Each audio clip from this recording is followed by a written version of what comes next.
Gênesis capítulo 49.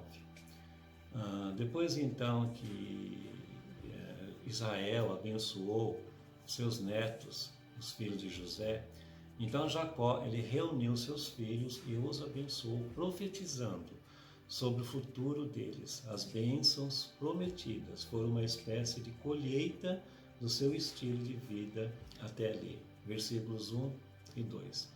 Depois chamou Jacó a seus filhos e disse: ajuntai-vos, e eu vos farei saber o que vos há de acontecer nos dias vindouros. Ajuntai-vos e ouvi, filhos de Jacó, ouvi a Israel, vosso pai. No versículo 3 e 4, ele fala de Rubem.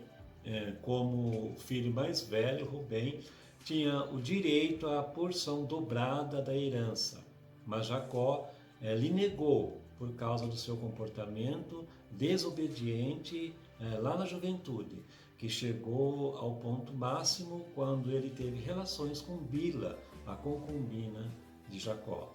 Versículo 4. Impetuoso como a água, não serás o mais excelente, porque subsiste ao leito de teu pai e o profanaste, subsiste a minha cama.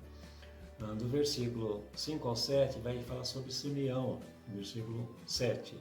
Maldito seja o seu furor, pois era forte, e a sua ira, pois era dura. Dividi-los-ei em Jacó e os espalharei em Israel. E do versículo 8 ao 12 ele fala sobre Judá. Já no caso então de Judá, é provável que a bênção que recaiu sobre ele seja fruto de sua mudança de atitude.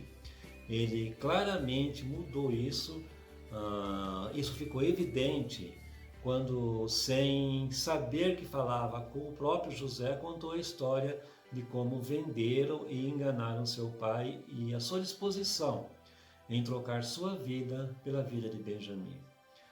Esta veio a se tornar a tribo mais importante de Israel, e de onde viriam seus principais reis, e de onde viria o Rei eterno de Israel, que é Jesus Cristo. Versículo número 10.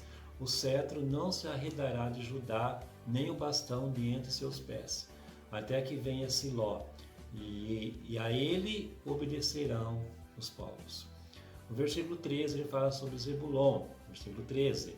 Zebulon habitará na praia dos mares e servirá de porto de navios, e o seu limite se estenderá até Sidom. No versículo 14 e 15, sobre Issacar. Versículo 15. Viu que o repouso era bom e que a terra era deliciosa. Baixou os ombros à carga e sujeitou-se ao trabalho, serviu. Versículo 16 e 18, sobre Dan. Versículo 16. Dan julgará seu povo como uma das tribos de Israel. Versículo 19, ele fala sobre Gade. No versículo 19. Gade, uma guerrilha o acometerá, mas ele a acometerá por sua retaguarda. E o versículo 20 sobre Aser. Versículo 20. Aser, o seu pão será abundante e ele motivará delícias reais. Versículo 21, sobre Naftali. Versículo 21. Naftali é uma gazela solta. Ele profere palavras formosas. O versículo 22 a 26, então, sobre José. Versículo 26. As bênçãos de teu pai excederão as bênçãos de meus pais, até que ao cimo dos montes eternos estejam elas sobre a cabeça de José e sobre o alto da cabeça do que foi distinguido entre os seus irmãos. E o versículo 27 e 28 sobre Benjamim. Versículo 27.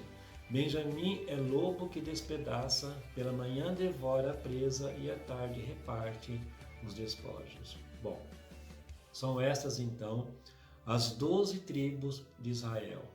E seu pai os abençoou segundo a bênção que lhes cabia. Depois Israel pede que seja sepultado com seus pais no campo de Efron, o Eteu. E para nós terminarmos a leitura do capítulo, no dia de hoje, o versículo 33. Tendo Jacó acabado de dar determinações a seus filhos, recolheu os pés na cama e expirou, e foi reunido ao seu povo. E com a leitura desse versículo, nós terminamos o capítulo de hoje. Que Deus te abençoe, que a paz do Senhor seja com você e esteja no seu lar.